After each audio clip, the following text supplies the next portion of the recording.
Hello and welcome. My name is JC, and Orchestral Tools just released the Berlin Free Orchestra, and I thought I would take it for a quick test drive. And here's the template I made with it. Let's start out with the piano sketch tracks. As you can see, I created 6 piano sketch tracks. The piano I used is the free grand piano from the Orchestral Tools SINEfactory. It's called Ratio.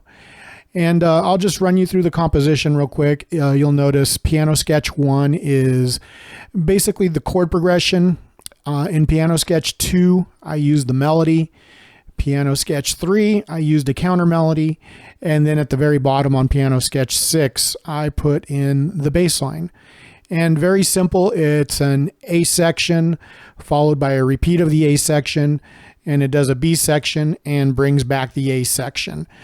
So it's a simple A-B-A form, and the song is basically like a children's nursery rhyme type song. Let's move into the woodwind section, and you'll see here that I basically pulled every articulation. The piccolo flute, sustained staccato. The flute comes with a legato, which is really nice. So you get flute, legato, sustained staccato. Oboe, sustained staccato. The English horn, same. Clarinet also comes with a legato. So you get clarinet, legato, sustained staccato. Bass clarinet, sustained staccato. Bassoon, sustained staccato. Same with contrabassoon. And then you get the woodwind ensemble, sustained staccato. Now here at the bottom, you're going to see major chords, minor chords, suspension chords, and low unisons. And those come from the Layers Free Orchestral Instrument. The Layers library comes included when you create an Orchestral Tools account. I didn't use any of the Layers patches in this piece, but I put them in the template just in case I have a need for them in the future. And of course, at the end of each section, you're going to see a reverb. That's an auxiliary track. That is the reverb for all the instruments within the section. So next is the brass. Let's take a look at that.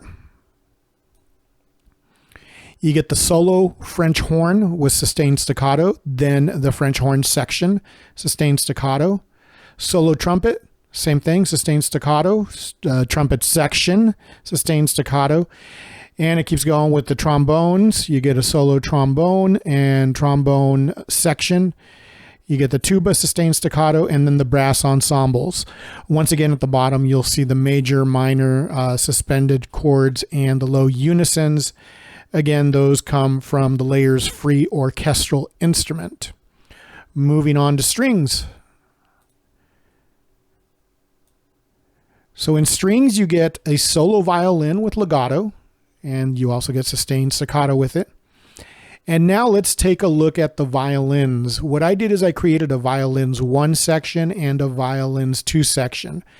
Now the Free Berlin Orchestra only comes with 1 violin section. And what I did is I just repeated it twice and called it violins 1 and violins 2. And the purpose behind that is when I write melodies, I like to write often in octaves for the violin sections. And this allows me to separate it easier. It just works easier for me, but not really necessary. So violins 1, sustained spiccato, pizzicato, and tremolo. Violins 2, again, it's the same stuff. Violas, same articulations. With the cello, you also get a solo cello with legato, sustained staccato. And then there's the cello section and the bass section and the string ensembles. Once again, at the bottom, I did the major, minor, suspension chords and the low unisons that come in the Layers Free Orchestral Instrument. Moving on to tune percussion. In the tune percussion, I used the free piano again. It's the same exact free piano, the grand piano that's called Ratio from the SINEfactory. I put it in here separately. This is what I would use within the compositions where the other ones are just for sketching. Followed by the harp. The harp is normally found inside the strings library, but I pulled it out and put it under tune percussion. You get glockenspiel, vibraphone, marimba, xylophone, tubular bells, and again, the reverb track, the auxiliary reverb track. Percussion. The percussion I want to talk a little bit about. Normally my percussion section would be a lot more tracks, but the truth is I got lazy. For example, the drums patch includes bass drums, snare drums, toms. There's a bunch of other stuff I can't remember. And what I do for my templates is create separate tracks for each of those instruments, even if they're in the same patch. The same goes for the medals and percussion patches. So this percussion section would normally be about 10 to 15 tracks or even more after I designate the different percussion instruments into separate tracks. Finally, there's the choir. The choir I used is the free choir from the Orchestral Tools SINEfactory. It's called Manifold. And I just put the patches in that I would use the most, which is the women's sustain ah, women's staccato ah, men's sustain ah, and men's staccato ah. And also they're going to their own reverb. And that's basically the whole template right there. So that's about 114 tracks. That includes the reverb sends and of course the piano sketch tracks. Let's take a quick look at the console. So here are the piano sketch tracks. Right now they're muted after I finish dividing all the different parts into the different instruments. Looking at the woodwinds, you'll see here that all the faders are at 0. All the input gain up here is set to 0. There are no EQs, there's no plugins. So you're hearing the pure instrument. The only thing you're going to see is an EQ on the reverb auxiliary track. So I've got the reverb, the dry is completely off, it's completely wet, and you're going to see the EQ has a high pass. That's it. And those are the effects that come included with Cakewalk, so they're also free.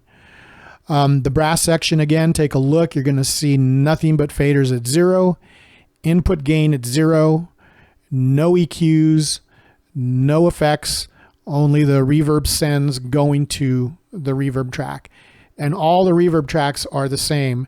They use the same preset, they're completely wet, and you're going to have the same high pass curve on the EQ. And that's it. String section, same thing. You're going to see all the faders at 0, all the input gain at 0, no EQs on any of the instruments, and also no plugins. Again, the reverb. This is the only thing where you'll see the reverb and the EQ. Taking a look at the tune percussion, all the faders are at 0, but the input gains, you'll notice that the harp on track 98 here, the harp is at input of plus 10 dB. Wow. That is a lot, but I couldn't get the harp to be as loud as I wanted to, so that's what I had to do. So other than that, that's the only instrument where I had to bring up the level to match it out with everything else. So here's the tracks, the tune percussion reverb sends, there's the reverb, here's the percussion, and finally the choirs at the end. Again, all the faders at 0, all the input gains at 0, except for the harp. And real quick, let me see if I can show you the master fader. So because there's no EQing done at all in all of the instruments in this, you're going to have a big mess of low end, a lot of mud. So I use a pretty severe high pass curve here to get rid of all the mud. And then I use a shelf at 5K. I boost it by about 2 dB. And I use the ML4000 from DSP as my limiter. And that is it. That's the whole thing, folks. So what we're going to do is let's go to the piano roll. Let's have a listen to the tune. And thanks for watching the video. Have a great day.